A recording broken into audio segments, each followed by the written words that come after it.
Welcome to Tesseract's digital signing module. This will be a series of videos that will cover the whole digital signing process. In this video, I will particularly cover one, how you could generate a document with Tesseract's document generation tool, and two, how you could be uploading a document. Let me start. What you're seeing right now is the edit case page.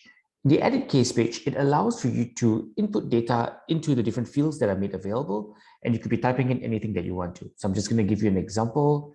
Involved parties would be employees of company A. Once everything is correct, just click save. Next part here is for you to go and print out the document. Just by clicking on the word print, you will actually be able to identify a template that you want. I have an example of a template here, letter of engagement. What's happening right now is that the system is generating a preview of the template. And as you can see, a reference number 214, ABC Private Limited, and the address 1234 Delta Road are fields that have been populated in the case module or the case page just now. Now, all this have been intentionally highlighted in yellow so that it's easy for you to see. If everything is correct, all you need to do is just click on the button Create Documents PDF, click Create Document,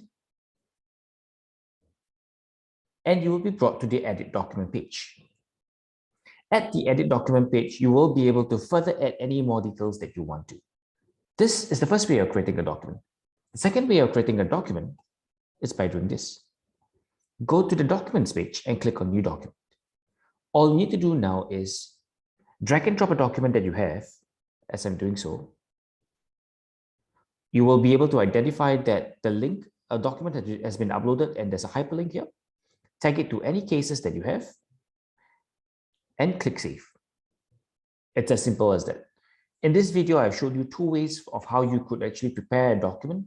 The first way is to use Tesseract's document generation tool. This allows for you to quickly input fields in your case management module or case management to a particular document. And the second way is by dragging and dropping a document into the edit document page. That's all. Thank you.